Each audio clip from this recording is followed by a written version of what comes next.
Please subscribe and like. Bismillahirrahmanirrahim. Assalamualaikum warahmatullahi wabarakatuh. Alhamdulillah. Alhamdulillahilladzi ja'ala sakinata fi qulubil mu'minin. Asyhadu an la ilaha illallah wahdahu la syarikalah wa asyhadu anna Muhammadan abduhu wa rasuluh.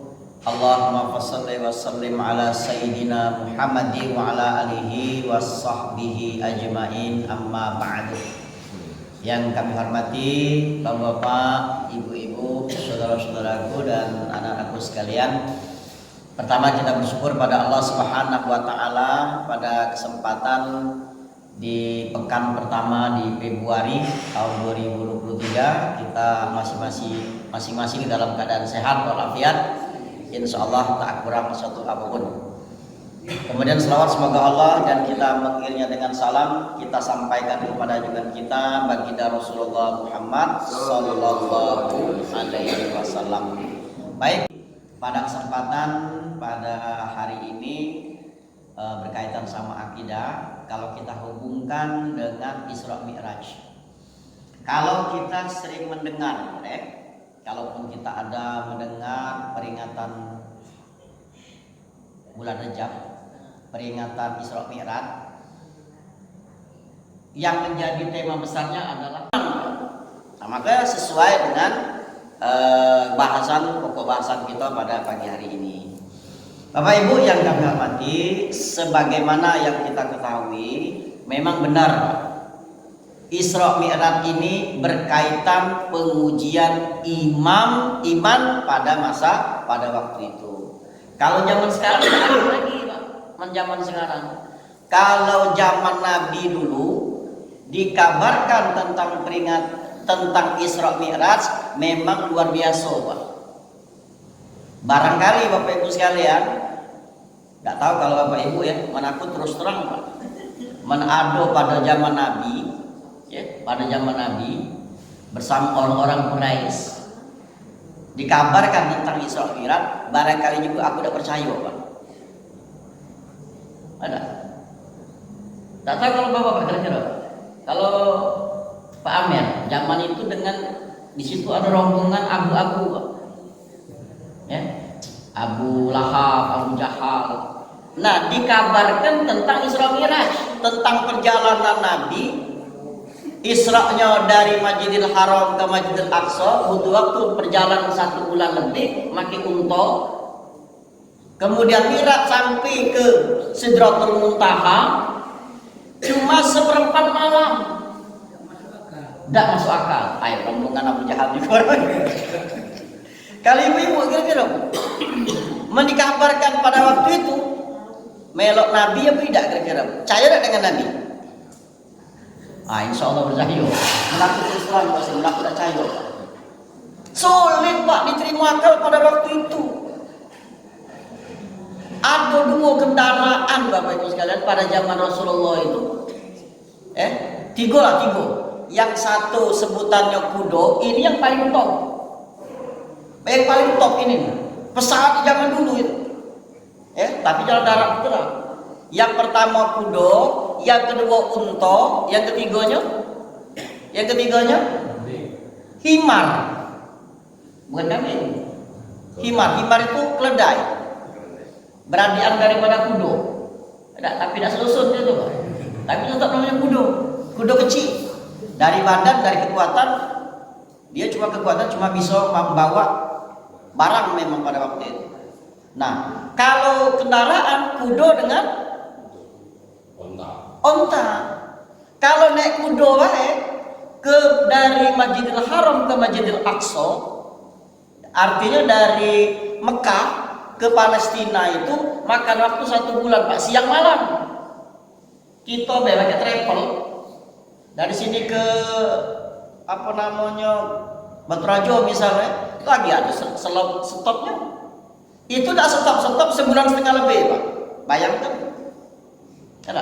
Ini baru ke Palestina, belum lagi menuju ke Sidratul Muntaha, perjalanan yang beratus kilometer.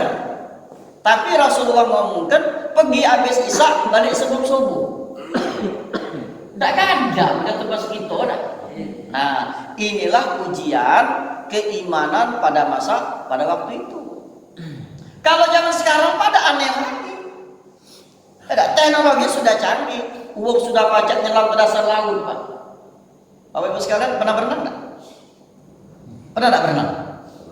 Pernah berenang. Dalam kedalaman berapa? Oh, berenang di rawa. Berenang di sungai. Atau berenang di laut, berenang di laut. Berenang di laut nih, pernah enggak? Sebelum pernah ya, kalau pernah berenang di laut. Di pantai ya. Nah, itu Bapak Ibu sekalian, kalau kita berenang tuh gendang telinga kita ada kekuatannya. Tak baca nyelam baik. Ya. Kalau kita dalam kedalaman tertentu bisa pecah kuping gitu. Tapi dengan kedalaman teknologi, uang pajak nyelam ke dasar laut Ibu sekalian. Coba jangan sekarang ini kalau Cina itu nak buat matahari tandingan. Luar biasa kan teknologi sekarang ini.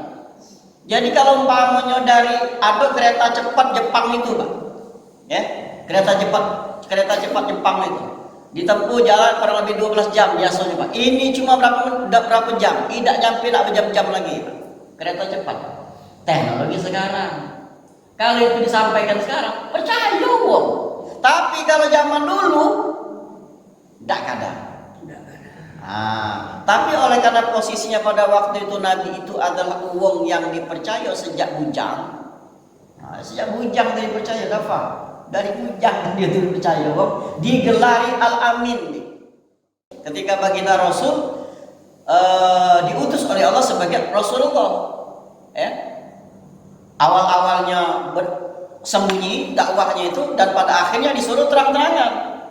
Begitu terang-terangan naik ke bukit, mengumpulkan seluruh penduduk Mekah. Penduduk Mekah kumpul. Lah kumpul galau-galau, Rasulullah bertanya. Nabi Muhammad bertanya, wahai penduduk Mekah, sekiranya aku ngomong di balik bukit ini ada pasukan perang yang akan nyerang kita, kira-kira kamu percaya dengan aku? Uang serempak ngomong, Pak, iyo Muhammad, kami percaya karena kami tidak pernah ingat kau bohong. Luar biasa, Pak. Nah sekarang kata Rasulullah, aku nih diutus menjadi Rasul. Nah Pak, jangan dengan orang lain, mamangnya dewek, gile kakak. Gilo kau nih Muhammad, ini kau nak kumpulkan kami nih, Pak. Nah pada saat itulah iman uang Mekah yang semakin semakin beriman kepada Rasulullah, mengimani Rasulullah. Selebihnya ada yang separuh, ada yang tidak sama sekali. Termasuk Isra Mi'raj. Jangan kelas 4 sudah ya. Belum ya, masuk intinya kita nih. Tapi tidak mulai ya. Kita berguyur baik. Bapak Ibu yang kami hormati, jadi temanya adalah meningkatkan keimanan kita, Pak. Nah sekarang bagaimana dengan korelasinya dengan kita sekarang ini? Walaupun ini adalah ceritanya zaman dulu yang Rasulullah tidak dipercaya, sekarang mana kita? Bapak Ibu yang kami hormati, cerita zaman Rasulullah yang diperjalankan yang dalam surat Al-Isra ayat 1 itu nah. Subhanalladzi asra bi 'abadihi lailam minal masjidil harami ilal masjidil aqsa alladzi barakna haulahu linuriyahu min ayatina innahu was-sami'ul basir.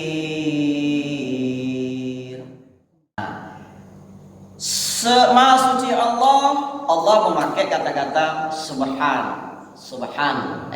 memakai kata-kata pujian. Subhanalladzi, maha suci Allah yang telah memperjalankan hambanya. Jadi yang jalan itu bukan Nabi Muhammad, tapi Nabi Muhammad itu diperjalankan, memperjalankan abdi seorang hamba yang bernama Muhammad minal masjidil haram, dari Masjidil Haram di Mekah ke Masjidil Aqsa di Palestina. Nah, Makan waktu satu perjalanan kalau 1 bulan lebih kalau pakai onta. Alladzi barakna, dan di dalam perjalanan itu, di sekeliling perjalanan itu, barakna, kami berkahi.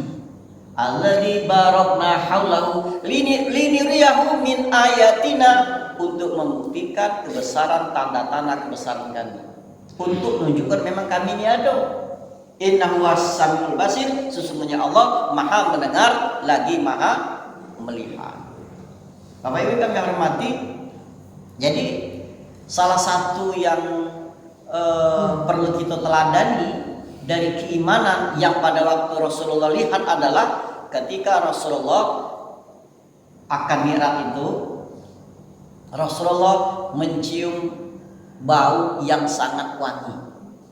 Wanginya apa sekalian? Wanginya. Ketika baginda Rasulullah bertanya, wahai Jibril, ini singkatnya ya. Kita tidak cerita tentang Isra tentang langsung Mi'raj baik. Ketika ditanya dengan Jibril, Jibril yang menemani naik buruk itu, walaupun buruk itu apa sekalian, cak mana pun gambaran buruk itu selama ini pernah tak digambarkan bagaimana buruk itu? Nah bersayap. Itu udah ganti-ganti Pak. Malah itu ada hadis palsu. Hadis palsu itu berkenaan dengan gambar buruk itu. Makanya banyak di dusun-dusun, utama sering saya lihat di dusun-dusun itu apa sekalian, uang nempelkan gambar buruk. Buruk itu digambarkan ya, badannya kudo, palanya manusia, palanya betino, kemudian pakai sayap. Ada hadis di bawahnya, barang siapa yang kata lepas kita ini nempel ke gambar ini di dinding, maka rumahnya tidak akan terjadi kebakaran. Kalaupun ada, liwat. Nah, itu hadis palsu Bapak sekalian. Nah itu digambarkan, sebetulnya itu penghinaan kepada Rasulullah. Bukan itu namanya buruk itu. Rasulullah tidak pernah merincikan yang cak mana bentuk buruk. Yang pasti buruk sekalian. Ya, dia adalah seorang binatang. Dia adalah binatang. Nah, ketika dikendarai bersama Rasulullah, bersama Jibril, ditanyalah ada bau wangi tadi. Wahai Jibril, mampu aku tadi itu? Mampu. Bau maksudnya memang itu bau berasa kita dah. Bau apa dia tadi itu? Ada wanginya. Nah, kata Jibril, wahai Muhammad, inilah bak wanginya kuburan yang bernama masih tahu. Apa pegawainya? Salah satu nyisiri pak rambutnya. Nah, ketika nyisiri rambut, sisirnya ini Pak, ada kadang-kadang ketemu rambut kusut, tidak ya? Tangan tidak kuat megangnya, nyampak. Nah, pernah itu modelnya Bu ya? Begitu disisir, sampai cerita, nyampak sisir. Begitu nyampak Pak, secara spontan masih tadi ngomong, Bismillahirrahmanirrahim. Dengan nama Allah dan binasalah Fir'aun. Oh, itu kejut Pak. Terkejut yang ini tadi. Lah, siapa Allah itu? Ngapa kau nyelaku Fir'aun itu? Nah Pak, kena adulah Pak dia Pak. Juga didengar oleh dayang-dayang yang lain. Diadu kelak dengan Fir'aun. Ini yang oleh Mas itu. Ngapa siapa Allah itu? Allah itu adalah Tuhan. Nah inilah Pak, jadi pangkal masalahnya Pak. Allah itu adalah Tuhan. Lah, bukannya Tuhan itu Firaun. Nah, jadi uang Mesir itu, Pak, ya. Uang Mesir itu sudah didoktrin bahwasanya aku Tuhan, kata si Firaun tadi itu. Jadi uang itu percaya kalau Firaun itu Tuhan. Saking hebatnya Firaun pada waktu itu, ngaku Tuhan dia, Pak. Hebat. Tapi ada lagi Pak zaman sekarang lebih dari Firaun sekarang ini. Tidak lagi aku Tuhan sekarang ya. Nah Bapak Ibu yang kami hormati, jadi akhirnya diadukanlah ke Firaun. Firaun ternyata ada Tuhan selain kau Firaun. Marah Firaun. Nah kenapa itu? Panggillah Masito. Diinterogasi Pak Masito ini. Ya Masito kan memang lah teruji Pak keimanannya, tahu dengan Allah itu sudah tahu. Oleh karena pada waktu Nabi Musa mengajarkan tentang Allah. Jadi Firaun hidup pada zaman Nabi Musa. Jadi Ketika diinterogasi, wahai Masito, tahu tidak kau tuh? Aku nih Tuhan, bukan kata Firaun, kata si Masito, bukan kau Tuhan. Tuhan itu adalah Allah. Siapa Allah itu? Allah itu adalah pencipta langit dan bumi. Aku ini juga baca katanya. Allah yang menghidup dan mematikan. Aku juga baca. Allah yang menurunkan air daripada langit. Aku juga baca. Kata Firaun. Nah sekarang ini baik, daripada kita berdebat, daripada kaget kau didengar oleh rakyat aku yang lain, kau tinggal dua pilihan. Apa kau nak mati? Apa kau nak dorong aku? Nah, Pak, lalu ada pilihan ini. Apa kau nak percayai aku sebagai Tuhan? Apa kau nak mati? Aku dah takut kata masih itu. Nah, bingung Pak Firaun Pak. Dia omongkan model mak itu. Kau dah takut mati? Tidak. Karena sebenarnya Allah itu adalah Tuhan, bukan kau, bukan. Jadi walhasil Pak, Firaun ini agak pintar-pintar dikit Pak. Memang Pak, luar biasa Pak Firaun itu.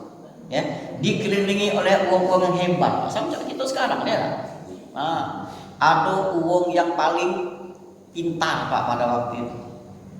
Siapa namanya? Haman, pembantu Firaun. Inilah yang menjadi penterjemah ataupun utaknya Firaun Pak sebenarnya. Jadi Bapak Ibu, ketika Firaun sudah kebingungan, sudah ini baik kata Haman dengan Firaun. Biar dia takut, bukan dia dibunuh. Pokok keluarga dibunuh juga. Sudah lanjutlah katanya. Bapak akhirnya Bapak sekalian, bukan Masito yang dipanggil lagi, akhirnya lakinya, anaknya Dwiko dipanggil. Yang Siko masih bayi, yang belum 40 hari, yang Siko lagi balita, masih kecil. Nah, jadi disidanglah di depan istana itu Pak, di depan rakyatnya, karena kata Haman tadi undang seluruh rakyat kita nih, biar tahu siapa yang tidak ngakui Firaun sebagai Tuhan, kita akan hukum seperti keluarganya Masito.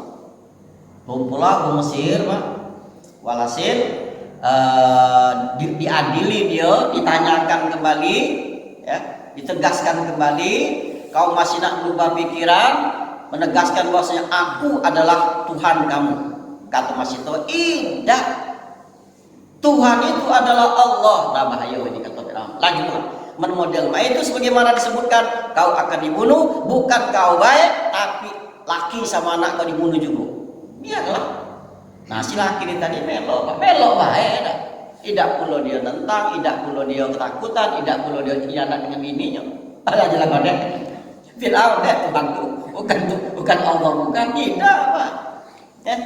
Lakinya juga sudah beriman kepada Allah dari Nabi Musa. Kalau model itu pertama kali kan dibunuh adalah lakinya dulu Pak, dibunuhnya Pak, dijulak ke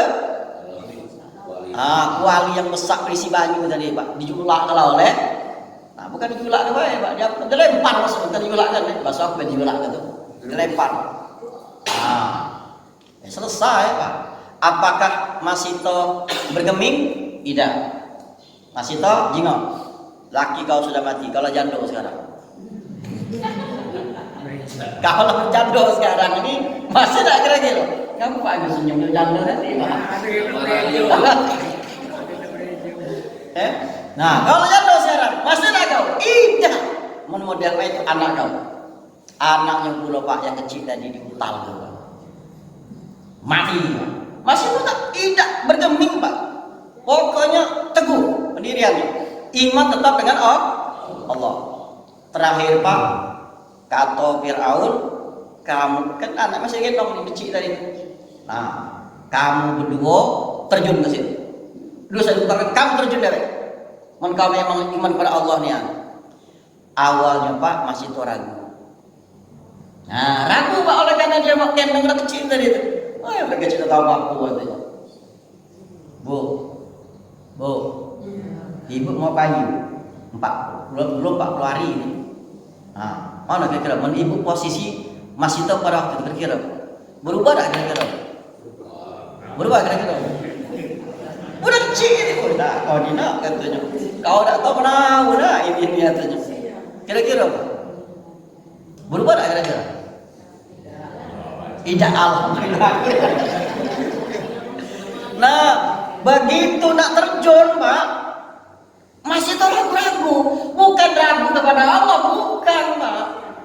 Ragu, kasihan, nyingok si budak kecil tadi lah. Oh nah, kau ni kata tak tahu apa-apa, mak yang salah, kau yang kena hukum. Tapi luar biasa, disitulah mukjizat Allah muncul di tengah-tengah orang Mesir itu, Pak, di depan Firaun, di depan para penyihirnya, di depan para menteri-menterinya. Si bayi kupek tadi, Pak, tahu gak kupek? Bukan kupek. Kalau kupek itu sana orang. Nah, si bayi kupek yang masih merah tadi ngomong, Pak, ngomong. Sebab ada 10 bayi berbicara ketika dia masih kecil. Nah, salah satunya anak masih tahu. Nabi Isa, Nabi Muhammad, ada anak di zaman Ukhdud itu yang ada seorang pemuda yang dia apa namanya, yang dipitnah berzina. Budak kecil yang ngomong, Pak, bayi. Oh ya, ada 10 kok, antara masalah masih itu. Ketika si bayi ini ngomong, wah ibuku, kau berada di dalam yang benar, kuatkan iman, mantap kan? Nah, mantap dia, Pak. Akhirnya terjun dari masjid itu, Pak. Nah, disitulah begitu dia terjun, semerbak mewangilah di seputaran istana itu, Pak. Uang bertanya-tanya, apa dia yang benar? Ternyata itulah, Pak, kata kembali ke cerita tadi, kata Jibril, ini adalah pusaranya, ini adalah makamnya, kuburannya Siti Masito. Itulah ceritanya, Pak. Teguhnya imannya, walaupun nyawa, tidak sekedar nyawanya baik, tapi juga keluarga besarnya dibunuh hanya lantaran untuk mempertahankan Tuhan itu Allah. Itulah jadinya, Pak. Nah, cak mana kita sekarang? Mana? Belum kita berbicara tentang sholat, belum kaget itu. Makanya Rasulullah itu membangun iman itu di Mekah selama 13 tahun. 13 tahun, Pak, di Mekah itu. Ya, membangun iman. Jadi Bapak Ibu sekalian, kita ini bersyukurlah, Pak. Kita bersyukur nian, walaupun barangkali iman kita ini kita bawa dari lahir, bersyukur kita nih. Ada uang tua kita beragama Islam, ada tak kira-kira jaminan kalau kita bukan uang tua kita Islam, kita Islam? Tak ganti. Ini, Pak, sebenarnya Islam kita ini kalau nak nurunkannya, iman kita ini lah sudah dari zaman di alam roh. Surat Al-A'raf ayat 172 itu sudah ada gitu nih, Pak. Begitu di alam roh kita nih pernah bertemu sebenarnya, cuma kita tidak kenal baik. Ada. Allah sudah nanya, alastu birabbikum, apakah kamu mau menjadikan aku sebagai Tuhan? Iya Tuhan, kalau ada Tuhan kami. Lah ada, Pak, di pojok itu kita nih ngomong. Nah, begitu kita ditiupkan ruh ke orang tua kita masing-masing, ibu kita masing-masing, ya kan? Kita sudah muslim. Nah, maka dalam syariat kita perlu diazamkan, perlu diingatkan kembali, Pak. Kita pernah bersaksi Allah itu Tuhan, Nabi Muhammad itu adalah Rasulullah. Lah dari